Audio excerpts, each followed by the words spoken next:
함께 한 목소리로 봉독하시겠습니다. 빌립보서 1장 6절. 너희 속에 착한 일을 시작하신 이가 그리스도 예수의 날까지 이루실 줄을 우리가 확신하노라. 아멘. 오늘 이 말씀을 우리가 어떻게 시작하게 되었냐면 빌립보서 4장 13절 말씀 때문에 이 말씀을 또 우리가 상고하게 됐는데, 오늘 설교를 끝으로 그동안 제 나름대로 1년의 그 시리즈 설교를 마칠까 합니다. 뭘 지금까지 계속 해왔는지 여러분 느끼지도 못하셨겠지만, 제가 쭉 일관되게 말씀을 전했던 것은 뭐냐면, 우리가 신앙생활하는 동안에 낙심할 때가 있고, 예수를 믿었는데도 능력이 없고, 그리고 환경과 상황에 너무 휘둘리고, 때로는 침체의 늪에 깊이 빠져서 동굴을 파고 들어가서 나올 줄도 모르고, 오래 신앙생활을 했는데 습관적인 매너리즘에 빠지는 신앙생활만 계속하면서 뭔가 힘있는 역사를 나타내지 못하는 이런 신앙생활을 왜 계속하게 될까? 그냥 흉내내고 껍데기만 왔다 갔다 하고, 그리고 사람들 앞에서 직분은 받았는데 사실은 신용만 하면서 나 안에는 큰 기쁨이 없고, 그리고 작은 일들에 휘둘리면서 건강이 나빠지거나 경제가 안 좋아지거나 관계에 어려움이 있거나 이런 어려움이 생기면 금방 예수 안 믿는 사람인 것처럼 행동하고, 이런 가식적이고 위선적인 허위적인 이런 신앙생활을 어떻게 하면 청산할 수 있을까? 그 사실에 대해서 우리가 쭉 함께 했는데요. 여러분께서 이제 그 유튜브나 우리 영상에 보시면 새벽기도 설교, 토요 새벽기도 설교를 한번 처음부터 쭉 다시 한번 복습할 기회가 있으시면, 이 신앙생활에 승리의 비결이 여기 있구나 하는 것을 아시게 될 것이고, 그 마지막 부분에 자족이라는 부분이 또 하나의 중요한 원리라는 것을 깨닫게 되었을 것입니다. 어떤 상황 속에서도 내가 자족하는 우리의 삶을 살게 되면 환경에 휘둘리지 않는 신앙생활을 능력 있게 날마다 감당할 수 있다. 그래서 이 자족의 비결을 배우는 게 너무 중요한데, 그 자족에 대해서 사도 바울이 배워야 된다 이렇게 자꾸 말씀하시기 때문에 우리가 배우려고 성경의 이 구절 저 구절 우리 살피면서 이래야 되는구나 저래야 되는구나 하고 하다가, 이제 오늘 그 마지막에 내게 능력 주시는 자 안에서, 내게 능력 주시는 자 안에서 내가 모든 것을 할 수 있다 하는 그 사도 바울의 자족. 근데 그 능력을 어떻게 받는 건가? 그 능력이 뭔가? 왜 4장에서 결론적으로 그 능력을 통해서 내게 능력 주시는 자 안에서 내가 모든 것을 할 수 있다 그랬을까? 그 능력은 뭘까? 그것을 우리가 공부했는데요. 근데 이게 인격적인 관계라는 것을 알 수 있습니다. 내게 능력을 받아서 그 능력이 어떤 힘이라든지 영향력이라든지 어떤 외부에서 아니면 내적인 어떤 내 안에 어떤 파워가 작동해서 그걸 통해서 내가 힘을 얻어가지고 다시 일어나고, 죽었던 사람이 살아나고 낙심했던 사람이 다시 일어나고 충전을 해가지고 그 어떤 힘에 의해서 내가 움직이고 다시 일어나는 이런 게 아니라, 내게 능력 주시는 자 안에서 그랬거든. 내게 능력 주시는 자, 내게 능력 주시는 이 그분 안에서 그랬거든요. 그러니까 그분과의 관계라는 거예요. 그분과의 인격적인 관계를 통해서 그분의 힘주심을 의지하고 일어난다. 그러니까 관계가 안 되면 힘이고 능력이고 이런 게 없는 거죠. 그래서 그 관계가 뭔가, 그분과의 관계를 우리가 가진다는 그 의미가 뭔가. 근데 4장에서만 그 얘기를 한 게 아니라 1장부터 빌립보서에서 사실은 이분이 끊임없이 그 얘기를 하고 있기 때문에 1장 6절을 한번 보시면 너희 속에 착한 일을 시작하신 이가, 여기도 시작하신 이가 그랬잖아요. 그리스도 예수의 날까지 이루실 줄을 우리가 확신한다. 여러분 여기에 보면 시작이 있습니다. 시작을 하셨는데 뭘 시작하셨냐면 우리 안에서 착한 일을 시작하셨다. 근데 이 일이 예사로운 일이 아니죠.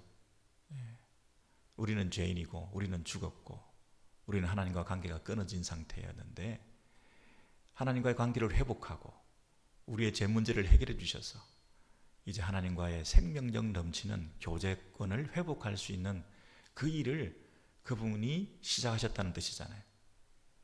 어떤 면에서는 새로운 창조를 시작하신 거죠. 죽었던 것을 살리고 없는 것을 있게 하는 생명을, 없던 생명이 다시 거듭나게 하시고 중생하게 하고 새로운 생명을 얻게 하는 것은 없던 것이 있게 된 거예요. 첫 창조가 창세기에서 하나님께서 빛이 있으라 하셨을 때 빛이 있었던 창조가 나타났잖아요. 없는 게 있게 된 거잖아요. 하나님과의 관계가 없었는데 하나님과 관계가 회복된 것이거든요. 그러니까 지금 하나님께서 시작하신 일은 재창조 사역을 시작하셨다는 거죠. 창조, 그게 뭐 엄청난 일인 거 여러분 아시잖아요. 이 세상을, 우주 만물을 창조하셨다는 것은 엄청난 일이 있어요. 근데 그걸 창조하시고 난 다음에 하나님께서 보시기에 좋았더라. 보시기에 좋았더라. 선하였더라.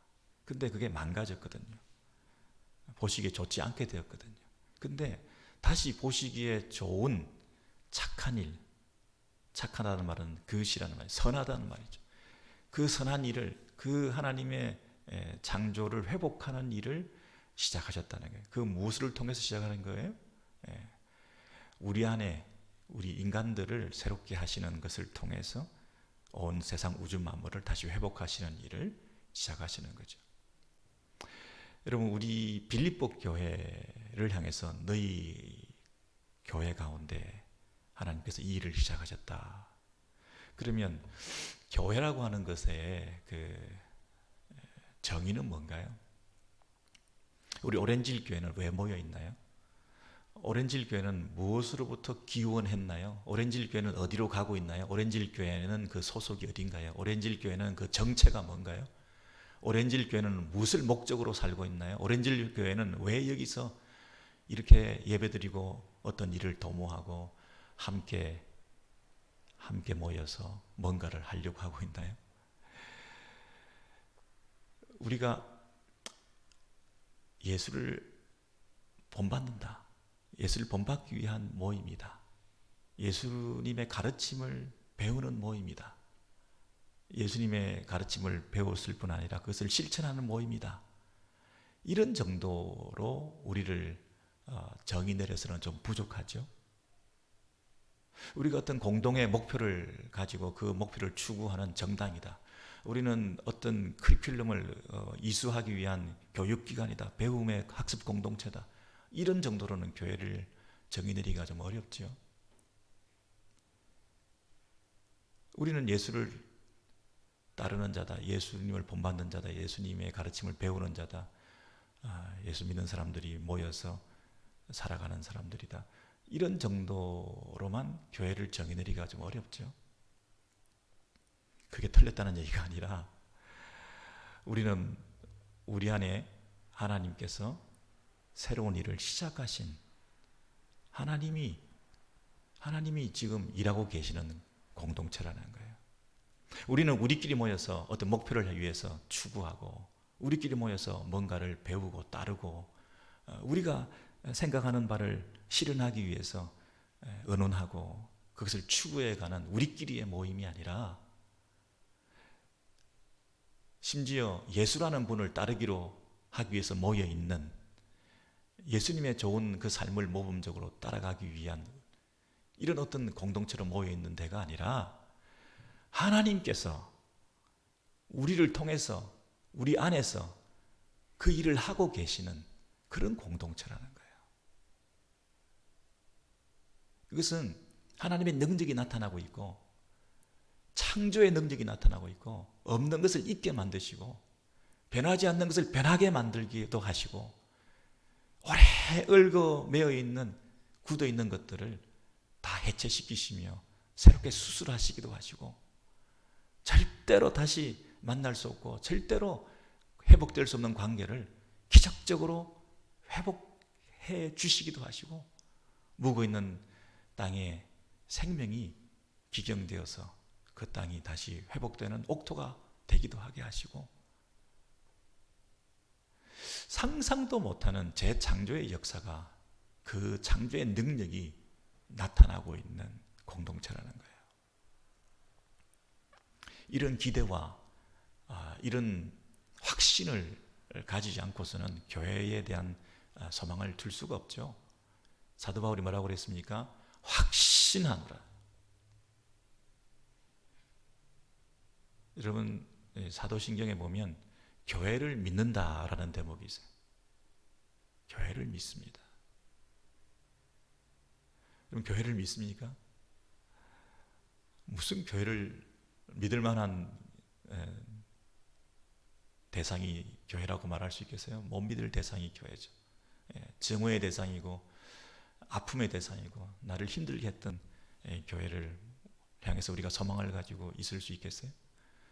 인간들이 모여있는 그 죄인 덩어리, 모순 덩어리 그 교회를 향해서 여러분께서 소망이 있냐요? 맨날 싸우고 이권이 있고 자기들끼리 뭐 문제를 일으키고 양보할 줄 모르고 한번 원수되면 돌아서서 생전 화해할 줄도 모르고 교회 가면 너무 고통을 받아서 애증이 있는 그 교회를 향해서 우리가 교회를 믿는다 하는 것은 하나님께서 일을 시작하셨기 때문이다.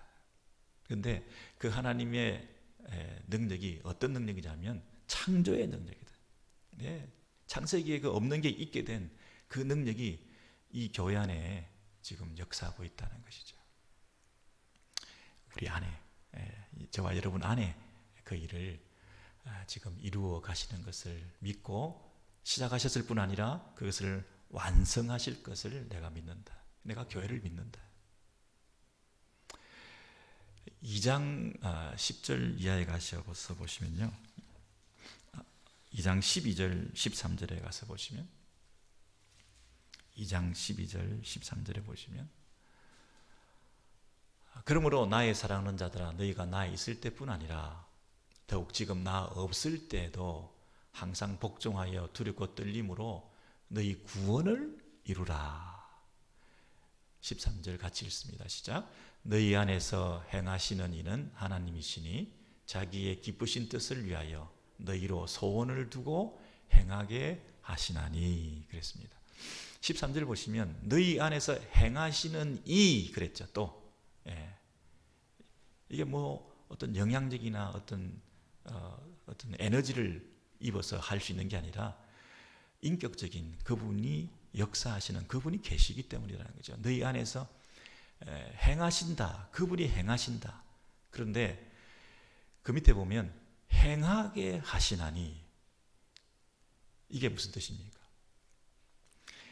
행하시는 하나님이 계시는데 또 행하는 주체는 우리로 그것을 행하게 하신다 그랬잖아요. 행하는 분이 두 분 계시죠. 우리도 행하고 그분도 행하고.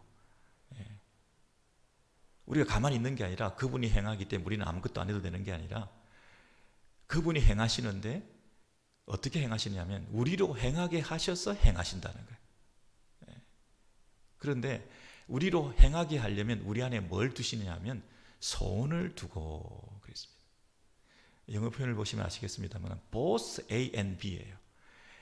이것도 하고 저것도 하고 두 가지를 동시에 하는데 그게 뭐냐면 너희가 소원도 가지게 만들고 그 소원을 이루게도 하는 분이 하나님이시라는 거예요. 하나님이 하시는 일이 두 가지인데 뭐냐면 우리 안에 소원을 넣어주시고 그 다음에 그 소원을 이루게 하시는 것. 두 가지를 동시에 그분이 하시는 방식을 통해서 당신의 뜻을 행하신다는 거예요. 그러니까 우리 오렌지힐 교회는 우리 안에 뭐가 있냐면 소원이 있는 자들이에요. 우리 교회 안에 염원을 가진 공동체다. 갈급한 하나의 큰 공통의 소원을 가지고 모여 그 소원을 이루기 위해서 행하기 위해서 애를 쓰는 공동체가 우리 교회라는 거예요. 근데 소원이 없다. 우리 교회 안에 어떤 갈급하고 갈망하는 어떤 공통의 목표와 소원을 가지고 있지 않다. 그러면 그건 교회가 아니라는 거예요. 각자의 소원을 가지고 있다. 그건 교회가 아니라는 거예요. 우리 교회 안에 하나님께서 주신 소원이 공통적으로 있는데 그게 뭐냐면 자기의 기쁘신 뜻을 위하여 하나님의 기쁨이 되기를 원하는 소원이에요. 하나님의 기쁨을 위하여 살아가는 소원이 있다는 거예요. 우리 안에 하나님을 기쁘시게 하기 위한 소원이 마음에 다 있다는 거예요. 어떻게 하면 하나님을 기쁘시게 할까? 하나님의 기쁘신 뜻을 어떻게 하면 이룰까? 하는 그 공통의 한 가지 소원만 가지고 있는 자들이 교회 공동체라는 거예요. 그래서 그걸 어떻게 하면 이룰까? 그걸 실제로 행하는 자들이 모여있는 사람들이 교회라는 거예요. 그런데 그것을 12절에서는 구원을 이루라 이렇게 말해요. 그것이 구원을 이루어가는 것이다. 우리 안에 구원을 주셨어요. 그죠? 재창조하셨어요. 근데 그 구원을 우리가 이루어간다. 그것을 우리로 하여금 행하게 하셨다. 그게 뭡니까? 하나님을 기쁘시게 하는 삶을 내가 살아가는 것을 말하는 것이에요. 근데 사도 바울이 있을 때나 없을 때나 사랑하는 자들아 너희가 나 있을 때뿐 아니라 지금 내가 없을 때 오히려 더욱 이렇게 말하고 있죠. 지금까지는 교회의 지도자인 사도 바울이 좌지우지하는 것 같았고 교회를 세우고 허물고 사도 바울을 따라가고 뭐 이렇게 하는 것 같았는데 오히려 이제는 사도 바울이 빠지고 주님과 인격적인 관계를 가져라. 그분과 함께 이 교회가 계속 이루어져 가는 것이다. 이렇게 말했죠. 그리고 이제 2장 12절 이하에 쭉 나중에 가시면 사도 바울이 뭐라고 얘기하느냐면 나 없을 때 이렇게 믿음으로 구원을 이루어가는 삶을 살 뿐 아니라 그 이후의 인생을 모두 이 교회가 온전히 그분께 의탁하고 그렇게 살아야 된다고 교회를 향해서 계속 더 강한 표현들을 쓰고 있는데요. 3장으로 넘어가시면 10절 이하에 이런 말씀이 있어요. 10절, 11절 쭉 보시면 빌립보서 3장 내가 그리스도와 그 부활의 권능과 그 고난의 참여함을 알게 하여 그의 죽으심을 본받아 어찌하든지 죽은 자 가운데서 부활에 이르려 하노니 그랬습니다. 여러분 조금 중요한 구절인데요. 보세요. 내가 그리스도와 그 다음에 그 부활의 권능과 그 다음에 그 고난에 참여함을 알려하여 자, 안다라는 동사를 어디에다가 걸어야 되느냐면 세 가지 목적어에다가 걸어야 되는데 뭘 알아야 되느냐면 첫 번째는 그리스도를 알아야 되는 거. 내가 그리스도를 알고 그 다음에 그 그리스도가 부활하신 그 파워, 그 두나미스, 부활의 그 권능, 능력을 그 부활을 어떻게 부활이 일어났지? 그 부활을 일으킨 그 능력이 도대체 뭔가 하는 것을 알고 그리고 세 번째는 그 고난에 참여함을 그리스도의 그 고난에 참여함이 뭔가에 대해서 내가 알고 싶다. 그 고난의 원래는 코이노니아라 고난의 동참함을 고난의 그 교제함을 그 고난에 함께 한다는 그 의미가 뭔지에 대해서 내가 알기를 원한다. 여러분 지금 세 가지를 알아야 되는데요. 제가 들어보셔요. 처음에는 그리스도를 알아야 된다. 그리스도의 인격과 그리스도의 존재와 그리스도의 삶에 대해서 그리스도의 가르침에 대해서 내가 이제 알아야 된다 그랬죠. 그리고 그리스도의 삶의 일생에 대해서 알 뿐 아니라 그분의 그 마지막 고난에 대해서, 그리스도의 고난에 대해서 내가 알아야 된다. 그리고는 그리스도의 부활에 대해서 알아야 된다. 그러면 중간에 빠진 게 뭡니까? 그리스도의 일생, 그리스도의 고난, 그리스도의 부활. 그럼 뭐가 빠졌죠? 미싱 링크가 뭐예요? 그 사이에 빠진 게 그리스도의 죽음이죠. 그리스도의 고난, 그리스도의 부활, 그 사이에 뭐가 빠졌어요? 그리스도의 죽음이죠. 그리스도의 죽음, 이걸 통해서 고난, 죽음, 부활로 연결되는 거잖아요. 왜 고난 당하셨습니까? 그 고난의 의미를 잘 이해하다 보면 죽음으로 연결되고, 그리고 죽음을 통해서 부활이라고 하는 것을 얻게 되는 거구나.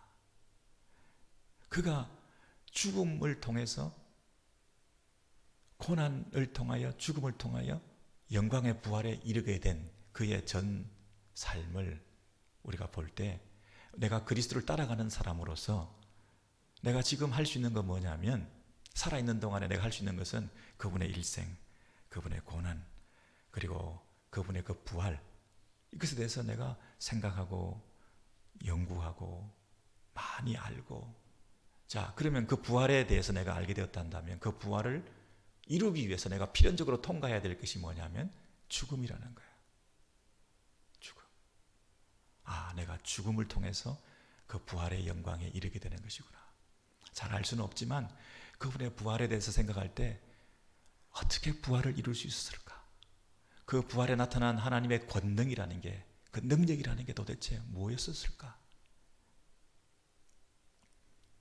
그리고 정말 그분이 부활하셨기 때문에, 내가 부활의 사도고 부활을 목격한 사도이기 때문에 그 부활을 진짜 믿고 그 부활의 영원한 생명이라고 하는 것이 무엇인지를 내가 잘 알기에 내가 그 죽음을 반드시 통과해서 부활에 이르러야 되겠는데, 이게 사도 바울의 마지막 소원이 됐던 거예요. 그래서 10절 이하에 보시면 그의 죽으심을 본받아, 그의 죽으심을 본받아. 이제 내가 할 일은 그분 따라 죽는 것이구나. 그리고 11절에 어찌하든지 죽은 자 가운데서 부활에 이르려 하노니 그랬죠. 사도 바울이 어떻게 해서라도 이 부활에 이르기 위해서 내가 잘 죽어야 되는 거구나. 그리고 죽어야 되는 거구나. 내가 안 죽고서는 부활에 이를 수가 없구나. 근데 아무렇게나 막 죽으면 되는 게 아니라 잘 살펴서 주님을 따라 그 죽음을 본받아 가야 되는 거구나. 이게 그냥 죽는다고 죽으면 안 되죠. 그냥 뭐 개죽음이 되면 안 되죠. 그냥 이판사판이라고 그냥 죽으면 안 되죠. 뭔지 모르겠지만 하여튼 죽자, 뭐 죽으면 안 되죠. 너 죽고 나 죽자 이러고 죽으면 안 되겠죠. 이 죽음이 억지로 끌려간 죽음이 아니라, 어디로 가는지도 모르고 그냥 끌려가는, 저승사자에 끌려가는, 안 죽고 싶은데 막 끌려가서 어쩔 수 없이 죽는 그런 해안에 찬 죽음이 아니라 자발적 순종을 통해서 끝까지 신앙의 경주를 하며 달려갈 길을 달려가며 마지막 스포트 라인 막 스포트를 해서 막 이 피니시 라인까지 막 달려가는 죽음이에요. 마지막까지 순종한 죽음. 억지로 끌려간 죽음이 아니라 내가 스스로 순종하는 죽음이에요. 그 죽음을 본받아 부활에 이르러야 된다. 근데 그 부활을 가능케 하는 것은 그분의 능력이었다. 자, 여러분, 1장에서 창조의 능력이 우리 안에 재창조의 역사가 일어나. 나 같은 게 어떻게 거듭날 수 있습니까? 하나님의 창조가 내 안에 있었기 때문에. 나같이 감각이 없었던, 하나님께 대해서 무뎌져 있었던, 내가 왕이었던, 내가 주인이었던 내 인생이 어떻게 하나님을 예배하는 자로, 창조주를 인정하는 자로 거듭나는 영생의 삶을 살 수 있겠습니까? 창조의 능력이, 재창조의 역사가 내 안에 있었기 때문에 가능한 일이었습니다. 구원을 이루어가는 것, 내 안에서 2장에서 어떻게 소원이라는 게 자기 욕망과 자기의 목표를 실현하는 게 인생인데, 어떻게 하나님을 기쁘시게 하는 소원을 둔 공동체에 우리가 속할 수 있게 되었습니까? 이게 있을 수 없는 일이 벌어졌잖아요.